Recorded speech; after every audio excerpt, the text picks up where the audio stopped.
दोस्तों, ये कहानी ऐसी है, ना तो इससे पहले आपने कहीं देखी होगी और ना ही सुनी होगी।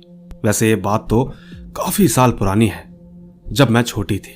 हालांकि उस वक्त मैं इतनी जिम्मेदार नहीं थी, पर अब जब मैं बड़ी हुई तो मुझे मेरी नानी के गांव वालों ने इस घटना के बारे में बताया। वैसे आप तो जानते ही हैं कि हर गांव में सरपंच या मुखिया होता है। वैसे ही मेरे नानी के गांव में भी एक सरपंच थे। उनकी मौत के बाद उनकी बीवी को सरपंच की जगह पर बैठा दिया गया। सब लोग उनको हालांकि मुखिया नहीं बोलते थे, लेकिन बड़ी मां कहते थे। बड़ी मां गांव के हर फैसले करती, घर घर की परेशानियां सुनती और उसको सुलझाया करती थी। अक्सर लोगों को उनका बर्ताव अकड़ू और सख्त, काफी अभिमानी जैसा लगता था। जिस वक्त उनके पति गुजर गए थे तब वो काफी गरीब हुआ करती थी, लेकिन बागडोर संभालने के बाद धीरे धीरे पता नहीं वो कैसे इतनी अमीर हो गई। गांव वाले हर समय यही बात किया करते थे कि आखिर ऐसा क्या करती है वो जो इतने पैसों में आगे है। बड़ी मां को 4 बेटी और एक बेटा था। बेटे को उसने दुबई भेज दिया था और जब बेटी की शादी होती तो कैसे ना कैसे करके बेटे को घर जमाई बना लेती। इसी तरह उन 4 बेटियों के पति बड़ी मां के साथ ही रहते थे। जहां वो रहते थे उनका घर भी काफी बड़ा और शानदार हुआ करता था। हमारे गांव में ऐसा किसी का घर नहीं था। आपको एक राज की बात बताती हूं कि जो भी गांव वाला उनके घर पर जाता था तो अक्सर वो बाहर ही खड़ा रहता था। बड़ी मां किसी को घर के अंदर नहीं आने देती थी। एक बार की बात है, उनकी छोटी बेटी ने ऐसे ही भोलेपन से किसी को कहा कि हमारे घर में एक कमरा है जिसको बड़ी मां के अलावा किसी को भी खोलने की इजाजत नहीं है। सिर्फ वो ही कमरे में जाती हैं और फिर वापस से ताला लगा देती हैं। बड़ी मां जब भी घर से बाहर निकलती है तो काफी गहने पहनती थी। लोग काफी बातें करते थे, लेकिन वो किसी की बातों पर कोई ध्यान नहीं देती। लेकिन दोस्तों, हुआ यूं कि एक दिन अचानक उनकी बड़े ही रहस्यमय तरीके से मौत हो गई। घर वाले सोचने लगे कि मां को ये क्या हुआ। धीरे धीरे लोग इकट्ठे हुए। डरते डरते लोग उनके घर के अंदर पहली बार दाखिल हुए। सबने देखा कि बड़ी मां जमीन पर पड़ी है और मुंह से कीड़े निकल रहे थे। उनके हाथ और पूरा शरीर मानो गल सा गया था। देखकर ऐसा लगता था कि जैसे कई जमाने से उस लाश को रखा गया हो। हर तरफ बस बदबू ही बदबू आ रही थी, जो कि शायद वहां किसी से सहन भी नहीं हो पा रही थी। सबके सब बाहर निकलकर सांस लेने के लिए निकलने लगे। किसी की हिम्मत ना थी कि वो घर के अंदर भी जा सके। थोड़ी देर बाद डॉक्टर को बुलाया गया, जो कि उनकी लाश को देखकर बुरी तरह से डर गया। वो घबराते हुए बाहर की तरफ आया और कहने लगा कि इनकी मौत तो हो गई है, लेकिन इतनी बुरी हालत मैंने आज तक किसी की नहीं देखी। इनको देखकर ऐसा लगता है कि जैसे इनको मरे हुए महीने से ऊपर हो गया हो। इतना कहकर डॉक्टर चला गया। सब लोगों ने उनके परिवार वालों को बुलाया, लेकिन सब के सब जैसे ही उनको हाथ लगाने की तरफ जाते तो उन्हें देखकर डर जाते। कोई भी उनकी अंतिम विदाई करने को तैयार नहीं था। सबके सब दूर ही भाग रहे थे। ये बात धीरे धीरे गांव से बाहर पहुंच गई, जिसके बाद गांव में से किसी ने दूसरे गांव के किसी ज्ञानी बाबा को बुलाया। हालांकि बाबा तो उस वक्त नहीं आ पाए, लेकिन उन्होंने कहा कि हिम्मत करके उनका अंतिम संस्कार करो। मैं ठीक 13 दिन समाप्त होने के बाद आता हूं। बाबा की बात सुनने के बाद घर वालों ने हिम्मत की और सारी विधि पूरी करी। घर वाले सभी डरे हुए थे। उन्हें ऐसा लग रहा था कि जैसा बड़ी मां के साथ हुआ शायद उनके साथ भी हो सकता है। यही सोचकर काफी सारे लोग मिलकर दूसरे गांव के बाबा के पास पहुंचे। वहां पहुंचकर उन्होंने अपने डर की वजह बताई। बाबा बोले, मैं आपके साथ चलता हूं। बाबा लोगों के साथ मिलकर बड़ी मां के घर तक पहुंचे। वो जैसे ही घर के अंदर गए तो न जाने उन्हें ऐसा क्या दिखा कि वो अचानक बोल पड़े कि सब लोग मुझे घर में अकेला छोड़ दो, सब बाहर निकल जाओ। बाबा की बात सुनकर सब के सब बाहर चले गए और इंतजार करने लगे।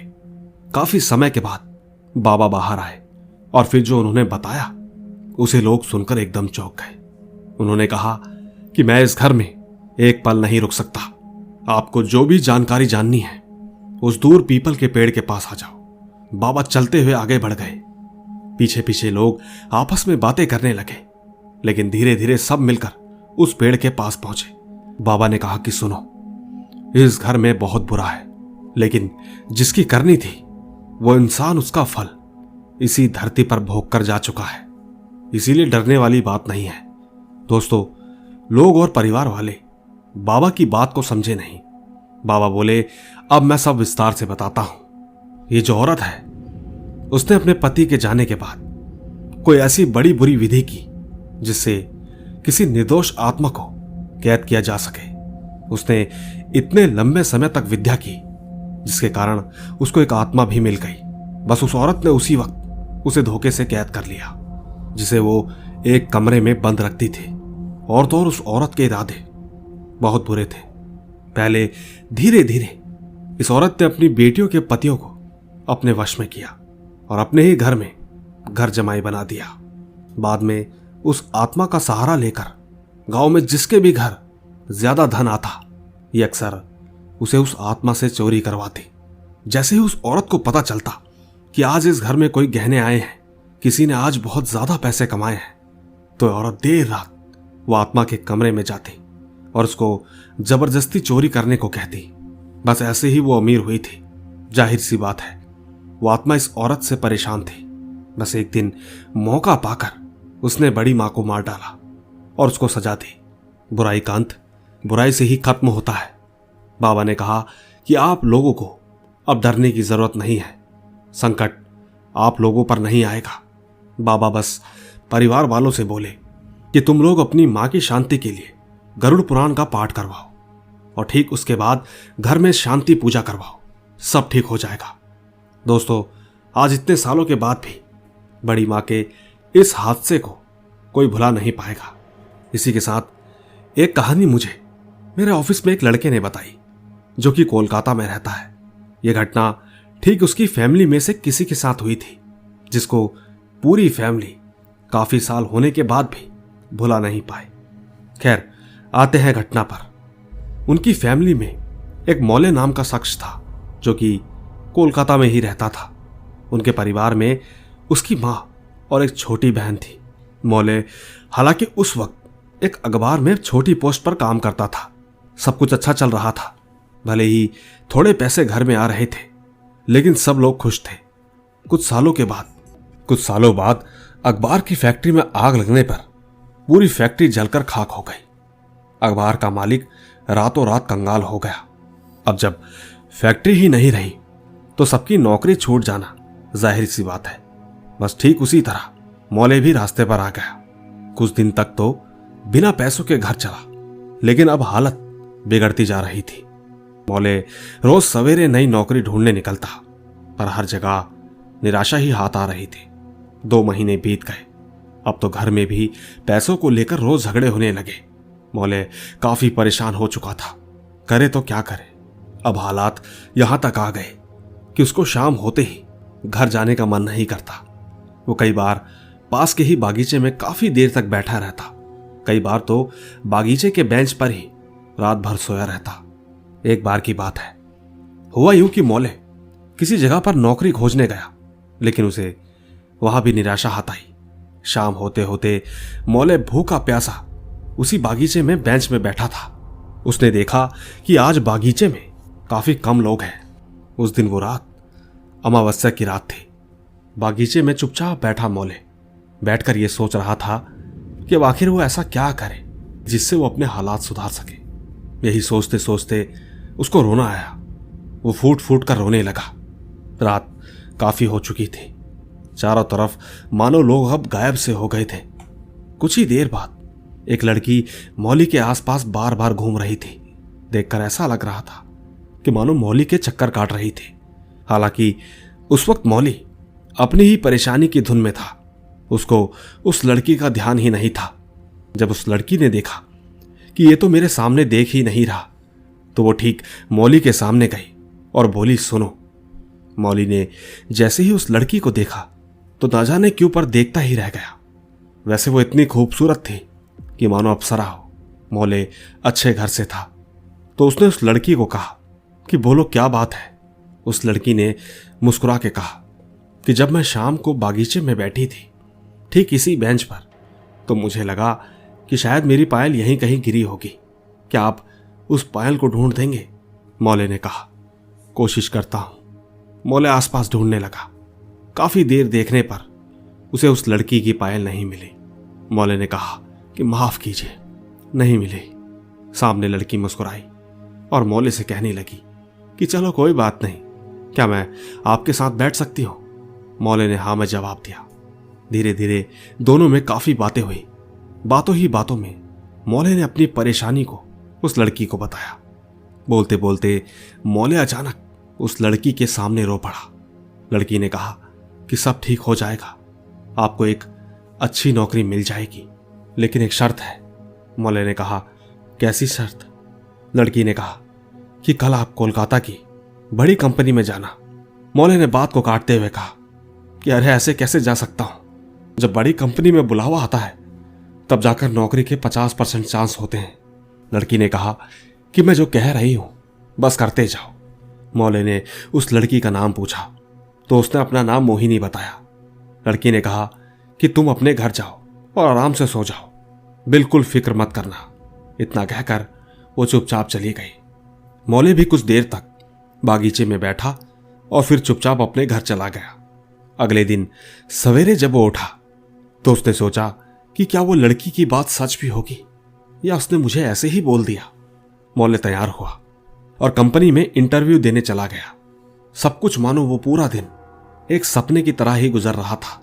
वहां पहुंचकर उसने पाया कि कंपनी वाले उसी का इंतजार कर रहे थे। उन्होंने कहा कि हमें आप जैसा ही काबिल इंसान चाहिए था। एक अच्छी तनख्वाह के साथ मोले की नौकरी तय हो गई। उसे यकीन नहीं हो रहा था कि आखिर ये हो क्या रहा है। वो उस दिन इतना खुश था जैसे मानो उसको सारा जहान मिल गया हो। धीरे धीरे शाम हुई। उसने सोचा कि ये बात सबसे पहले मोहिनी को बतानी चाहिए। वो ठीक बागीचे में पहुंचा। उसे इंतजार करते करते शाम से रात हो गई। मोले इसी यकीन में बैठा रहा कि एक बार वो लड़की दिख जाए। मोले इधर उधर घूमने लगा और आखिरकार उसने उस लड़की को बागीचे में देखा। मोले भागकर उसके पास गया और खुश होते हुए बोला, देखो तुम्हारी बात सच निकली।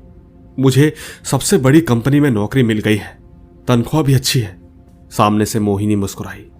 उसने कहा कॉन्ग्रेचुलेशन। इसके बाद दोनों में काफी देर तक बातें होती रही। फिर वो लड़की चुपचाप वहां से चली गई। मोले रोज रात को उस बागीचे में मिलता। वो दोनों काफी देर तक बातें करते। ऐसे ही मोले को धीरे धीरे उससे प्यार हो गया। एक दिन मोले डरते डरते मोहिनी से बोल बैठा कि मैं तुमसे प्यार करता हूं, शादी करना चाहता हूं। लड़की ने हाँ में जवाब दिया। मोहिनी ने कहा कि मेरे परिवार में और कोई नहीं है, मैं अकेली हूं। मोले ने कहा कोई बात नहीं, आज से मैं और मेरा परिवार बस तुम्हारा है। दोस्तों, दोनों ने घर वालों की सहमति से शादी कर ली। मोले ने हालांकि उसको जाने बिना ही उसकी सुंदरता देखकर उससे शादी की थी। उसको नहीं पता था कि उसने कौन सी मुसीबत अपने गले लगा ली है। खैर, शुरू शुरू में सब कुछ ठीक चल रहा था। फिर बाद में ऐसा होने लगा कि मोहिनी आधी रात में गायब हो जाती, न जाने कहां जाती थी। घर में किसी को भी पता नहीं चलता था। अब होता ही कि घर के आसपास जितने जानवर थे वो रोज मारे पाए जाते। लोग तो बातें करने लगे थे कि आखिर ऐसे कैसे जानवर मर सकते हैं। हम सबको रात में पहरा देना होगा। हमें यह मालूम करना जरूरी है कि आखिर इसकी वजह क्या है। दोस्तों, हालांकि ये सारे काम मोहिनी कर रही थी। दरअसल मोहिनी एक आम इंसान नहीं, बल्कि वो एक पिशाचनी थी। पिशाचनी एक ऐसी बला है जो कि जवान लोगों का खून चूसती है। इसी वजह से उसकी खूबसूरती बरकरार रहती है। इसी के चलते आम इंसान उसको पहचान नहीं सकता। दूसरी तरफ मोहिनी को पता चल चुका था कि आसपास के लोगों ने रात को पहरा देना शुरू कर दिया है। वो एकदम परेशान सी होने लगी। सोचने लगी कि आज उसका पेट कैसे भरेगा। रात आधी हो चुकी थी। उसको बेचैनी होने लगी। उसे खून नहीं मिल पा रहा था। वो ठीक घर के चक्कर काटने लगी। सोचने लगी कि आखिर क्या करूं। उसी बीच मोले की मां जगी और उससे कहने लगी कि बेटा परेशान क्यों हो, क्या बात है। मोहिनी ने कहा, मेरा पेट सही नहीं है, आप सो जाइए, मैं कुछ देर बाद सो जाऊंगी। इसके बाद जब मोहिनी ने देखा कि सब लोग गहरी नींद में जा चुके हैं, तब वो चुपचाप घर के बाहर निकली। कुछ दूर जाकर उसने देखा कि बाहर तो काफी लोग पहरा दे रहे हैं। वो सोचने लगी कि आज तो मुझे भूखा ही सोना पड़ेगा। यही सोचकर वो सीधा घर जाकर सो गई। लेकिन दूसरा दिन भी बिल्कुल ऐसा ही था। पर जब तीसरी रात आई तो मोहिनी का हाल बुरा था।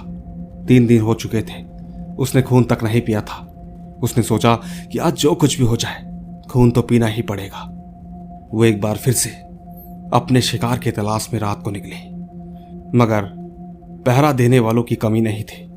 एक बार फिर उसने घर की तरफ रुख किया, लेकिन इस बार उसकी नजर उसकी छोटी ननंद पर गई।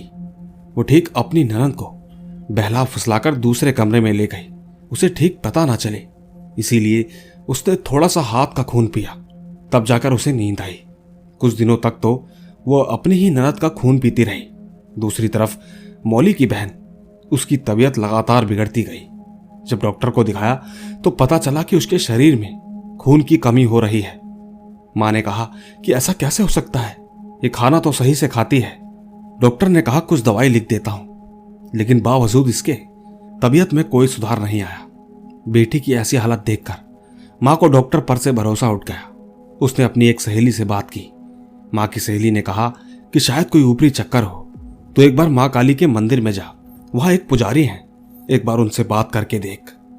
मां किसी को बिना बताए चुपचाप मंदिर पहुंच गई। दोपहर में वैसे ही मंदिर में ज्यादा लोग नहीं रहते। पुजारी से आराम से सब बात हुई। पुजारी ने मां को कहा कि क्या आपके घर में इस वक्त कोई नया इंसान आया है? मां ने कहा हाँ, मेरे बेटे की शादी हुई है। मां ने सारी बात बताई कि उसके बेटे की शादी किस किस तरीके से हुई। पुजारी ने कहा ऐसे में किसी पे शक नहीं कर सकता, बस आप एक काम करो, मैं आपको एक काली के नाम का नींबू देता हूं। आज रात जब तुम्हारी बहू सो जाए तब उसके तकिए के नीचे इस नींबू को रख देना और सवेरे होते ही इस नींबू को मेरे पास ले आना। मां ने कहा ठीक है। पुजारी ने कहा देखो, उसे बिल्कुल पता ना चले, वरना मेरे लिए दिक्कत हो जाएगी। मां ने कहा कोई दिक्कत नहीं होगी, मैं सब कुछ ध्यान से करूंगी। इतना कहकर मां वापस घर आ गई। मां ने इस बारे में किसी से कुछ नहीं कहा। जब रात हुई तो मां ने चुपके से उस नींबू को बहू के तकिए के नीचे रख दिया। शुक्र था कि मोहिनी को इस बारे में बिल्कुल पता नहीं चला। अगले दिन जब मोहिनी नहाने गई तो मां ने वो नींबू तकिए से निकाला और मां सीधा मंदिर पहुंची। मंदिर पहुंचते ही मां ने पंडित जी को नींबू दिखाया। पंडित ने जब उस नींबू को जैसे ही हाथ में रखा तो मानो पंडित जी का हाथ जल गया। उन्होंने तुरंत नींबू को हाथ से झटक दिया। मां ने देखा कि उनका हाथ थोड़ा जल गया था। मां एकदम चौंक गई कि ये क्या है। पंडित बोले रुको। पंडित जी ने आंखें बंद की और कुछ देर बाद मां को कहा कि आपके घर में बहुत बुरी बला आ चुकी है, जो कि इतनी आसानी से आप लोगों का पीछा नहीं छोड़ेगी। मां ने कहा मैं समझी नहीं। पंडित जी ने कहा देखो, ये एक लड़की है, वो कोई इंसान नहीं बल्कि एक पिशाचनी है।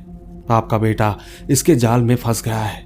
मां रोने लगी, बोली कि महाराज मेहरबानी करके आप मुझे इस मुसीबत से छुटकारा दिलाओ। पंडित जी ने कहा एक काम करो, मैं आपको एक धागा देता हूं और साथ में मां काली का पानी, इसको आप पूरे घर में छिड़क देना। पंडित ने मां को काली की एक मूर्ति भी दी और कहा कि आप इस मूर्ति को अपने बेटे के कमरे में रख दो।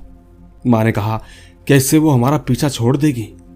इससे होगा ये कि मां काली की नजर उस पिशाचिनी से सहन नहीं होगी और ठीक आप लोगों के गले में धागा होने पर वो आप लोगों को कोई नुकसान नहीं पहुंचा पाएगी, और जब वो परेशान हो जाएगी तो चुपचाप घर छोड़कर चली जाएगी। मां ने फिर एक सवाल दागा, बेटा ये बात नहीं मानेगा कि वो कोई आम इंसान नहीं है, मैं ये काम कैसे करूं? पंडित जी ने कहा कि उसको बोलना कि आज की रात एक काम करे, आज उसे सोना नहीं है, बस सोने का नाटक करना है। सारी सच्चाई उसके सामने आ जाएगी। मां मंदिर से घर आ गई। पूरे रास्ते वो बस रोती ही रही। सोचने लगी कि ये हमारे घर में कैसी मुसीबत आ गई है। मां बस बेटे का इंतजार कर रही थी कि जैसे ही रात हुई मौले घर आया। मां ने बाहर से ही उसको पकड़ा और उससे कहा कि चल, तुझसे कुछ काम है। मां उसे कुछ दूर लेकर गई और मां ने पंडित जी की सारी बातें उसे बताई। मौली ने कहा क्या मां आप भी ऐसी बातों में आ जाती हो? ऐसा कुछ नहीं होता। मौली मां की किसी भी बात को मानने को तैयार नहीं था। मां ने कहा ठीक है, आज रात तू खुद ही सच्चाई देख ली। बस आज रात तुझे सोने का नाटक करना है। मौली ने कहा, ठीक है, इतना तो मैं कर ही सकता हूं। रात हुई और सब सो गए। मौली सोने का नाटक करने लगा। उसने पाया कि मोहिनी अपने बिस्तर से उठी और मां के पास पहुंची। वो ठीक अपनी ननद को खींचकर थोड़ा दूर ले गई। मौली भी चुपके से उसके पीछे गया। उसने अपनी आंखों से देखा कि मोहिनी उसकी बहन का खून पी रही थी। मौली ये सब देखकर चौंक गया कि कोई इंसान ऐसा कैसे कर सकता है। उसने मां की हर बातों का यकीन कर लिया। सवेरा होते ही मौली ने मां को कहा कि मां तू सही थी, अब हम इस बला से कैसे छुटकारा पाए। मां ने एक एक करके सबको धागा बांधा और ठीक जब मौली नहाने गई तब मां ने मां काली की मूर्ति उनके कमरे में रख दी। उसी बीच मां काली का पानी पूरे घर में छिड़क दिया। इसके बाद मौली और उनकी बेटी तीनों घर के बाहर आंगन में आ गए। वो ठीक खड़े होकर इंतजार करने लगे कि आखिर आगे क्या होता है। इसके कुछ देर बाद मोहिनी जब वॉशरूम से निकली तो अचानक उसका शरीर जलने लगा। वो पूरे घर में इधर उधर भागने लगी और जोर जोर से चिल्लाने लगी। उसी बीच कई लोग इकट्ठा हो गए। कहने लगे कि क्या हुआ, आपकी बहू चिल्ला क्यों रही है। मोहिनी अंदर से लगातार गालियां देने लगी और थोड़ी देर बाद वो घर से बाहर की तरफ भागी। बस वही पल था जब सब लोगों ने देखा कि मोहिनी खूबसूरत लड़की नहीं बल्कि एक बूढ़ी औरत थी जिसकी उम्र 90 साल की हो। मोहिनी चिल्लाते हुए न जाने घर से भागकर पता नहीं कहां चली गई। लोगों ने सवाल किया कि आखिर यह सब क्या था। मां ने सारी बात बताई। सब लोग सुनकर चौंक गए कि आखिर ऐसा कैसे हो सकता है। इसके बाद मां सबको मंदिर ले गई। मां ने पुजारी से कहा कि वो घर से भाग गई है। पंडित जी ने कहा, यह तो अच्छा हुआ, अब वो आपका पीछा नहीं करेगी और ना ही आपके घर में दोबारा आएगी। मगर फिर भी तसल्ली के लिए काम करो, आप लोग आज ही शाम को घर में मां काली की पूजा करवाओ ताकि घर का अच्छे से शुद्धिकरण हो जाए। घर वालों ने बात मानते हुए उसी शाम पूजा करवाई। आसपास के लोगों को भी बुलाया। उस दिन के बाद घर का माहौल एकदम शांत रहने लगा। बाकी दोस्तों, इस कहानी के साथ मैं आपको एक सीख देना चाहती हूं कि चाहे कुछ भी हो जाए लेकिन अनजान इंसान को अपनी समस्या के बारे में ना बताएं, क्योंकि हमें नहीं मालूम कि सामने वाला इंसान है भी या नहीं। धन्यवाद। बस यही थी मेरी ये 2 कहानी।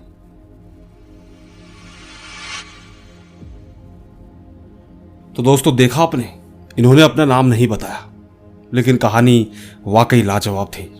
उम्मीद करूंगा कि आपको यह कहानी जरूर पसंद आई होगी। बाकी अब मैं ले चलता हूं आपको हमारी आज की अगली कहानी की तरफ। आइए सुनते हैं। दोस्तों, मेरा नाम रोहित चौधरी है। मैं झारखंड के पाकुर जिले में रहता हूं। आज जो कहानी मैं आप सबको सुनाने जा रहा हूं वो मेरे साथ खुद बीती है। उस दिन मेरी तबीयत बहुत ज्यादा खराब थी और मैं मेरे मामा के घर घूमने चला गया। वैसे वो मेरे घर से कुछ ही दूर रहते थे। मैं ठीक दिन में 3 बजे वहां गया था। मेरे मामा का घर झोपड़ी जैसा था। एक ही रूम था उसमें और दूर दूर तक आसपास कोई घर नहीं था। मेरे मामा ने नया मकान बनाया था, इसलिए उस समय उस जगह पर आसपास में कोई घर नहीं थे। हाँ, बहुत ही डरावना जंगल था और ठीक जंगल में घुसने से पहले एक इमली का पेड़ आता था। मैंने बचपन में उस पेड़ के बारे में बहुत सारी डरावनी कहानियां सुनी थी, लेकिन मैंने उतना नहीं सोचा और मैं मामा के साथ थोड़ी बातें करने लगा। बात करते करते शाम के 8 बज गए और मेरी तबीयत और ज्यादा खराब हो गई। मैंने सोचा कि आज यहीं पर रुक जाता हूं। मैंने मां को कॉल किया और कह दिया कि आज मैं यहीं सो जाऊंगा। मैं ठीक खाना खाकर सोने की तैयारी करने लगा। उसी वक्त मेरे मामा की एक बेटी और भैया ने कहा कि आज हम दोनों अंदर सोएंगे। इसके बाद मैं और मामा बाहर खुली हवाओं में आनंद लेने के लिए बाहर ही खटिया लगाकर सो गए। मुझे तो बहुत देर तक नींद नहीं आई, क्योंकि नई जगह थी तो अजीब सा लग रहा था। और तो और गर्मी के दिन थे और मेरी तबीयत खराब होने के कारण मामा ने मुझे एक चादर दी। खैर, धीरे धीरे मुझे नींद आ गई। इसके बाद सीधा 12 बजे पता नहीं कैसे मेरी नींद टूट गई। मैं एकदम से उठ गया। फिर मैंने एक अजीब सी आवाज सुनी। वो आवाज शायद किसी की पायल की थी। मैं एकदम से डर उठा, लेकिन मैंने देखा कि आसपास कोई नहीं था। मैंने मामा को जगाने की कोशिश की, पर मेरे लाख कोशिशों के बावजूद वो उठ नहीं रहे थे। मैंने दोबारा सोने की कोशिश की, पर नींद नहीं आई। दोस्तों इसके बाद एक ऐसी घटना हुई जिसे सुन के आपके पैरों तले जमीन खिसक जाएगी। मैंने महसूस किया कि उसी समय मुझे बहुत तेज ठंड लगने लगी। मैंने मामा की दी हुई चादर को कस के ढक लिया, जिसके बाद मुझे अचानक से चादर के अंदर गर्मी लगने लगी। घुटन भी हो रही थी, लेकिन चादर हटाने की हिम्मत नहीं हो रही थी। मगर जैसे तैसे मैंने चादर को हटाया। मैंने देखा कि माहौल अब शांत हो गया था। उसी बीच मेरी नजरें उस इमली के पेड़ पर गई। मैंने पाया कि वही इमली के पेड़ के नीचे एक सफेद रंग की साड़ी पहने एक महिला मुझे डरावनी नजरों से देख रही थी। सच कहूं तो मेरा बहुत बुरा हाल हो गया था, पर मैं वहां से भाग भी तो नहीं सकता था और ना ही चिल्ला सकता था, क्योंकि मेरी तो बोलती ही बंद हो गई। मैंने डर के मारे आंखें बंद कर ली और 10 मिनट बाद मैंने आंखें खोली। मैंने पाया कि कोई भी नहीं था वहां। दोस्तों मैंने डर डर के पूरी रात बिताई। सुबह होते ही मैंने ये सारी बात मामा को बताई। इसके बाद मामा ने पंडित को बुलाकर एक बारी पूजा करवा दी। साथ ही उन्होंने श्री बजरंग बली जी का निवास स्थल भी बनवा दिया। इसके बाद मैं कुछ सालों के बाद मैं पुणे शिफ्ट हो गया। दोस्तों सच कहूं तो आज भी मुझे मेरी आंखों के सामने जब भी उसका भयानक चेहरा याद आता है तो यकीनन आज भी बहुत डर लगता है। बस इतनी ही थी ये कहानी। आइए दोस्तों चलते हैं अपनी अगली कहानी की तरफ। आइए सुनते हैं। दोस्तों मैं दिल्ली से हूं, मेरा नाम गुंजन है। मैं अपनी मां के साथ घटी एक कहानी आपको बताना चाहती हूं। बस मैं आपको उनका नाम नहीं बता सकती। मेरी मां उस समय अपने घर यानी कि मेरी नानी के घर रुकी हुई थी। तो ठीक मेरे नाना जी काम पर से 2 गुड़िया लेकर आए थे ताकि मेरे बहन भाई उससे खेले। वो गुड़िया कुछ ऐसी थी कि उसके मुंह पर निप्पल लगा हुआ था। जब भी वो निप्पल निकालते तो वो रोने लगती। उसी बीच एक गुड़िया मेरी मौसी ले गई। उनके बच्चे उस गुड़िया से खेलते रहते थे, लेकिन उस गुड़िया का तो कुछ नहीं हुआ। पर एक गुड़िया हमने अपने नाना जी के अलमारी में रख दी। वो 2 महीने से वहीं रखी थी। न जाने उस गुड़िया में ऐसा क्या हुआ, मानो कहीं से हवा आ गई हो। एक दिन इंडिया और पाकिस्तान का मैच हो रहा था। इंडिया जीत गया था। हमारी कॉलोनी में जीत के ढोल बजने लगे और जैसे ही ढोल बजे तो उस गुड़िया ने रोना शुरू कर दिया। और ये बात मेरे घर में सबको पता थी। मेरी माँ ने नानी को भी बताया कि अलमारी में रखी गुड़िया रो रही है, लेकिन किसी ने भी मेरी माँ को डरने नहीं दिया। सबने बस यही कहा कि ये तुम्हारा वहम है।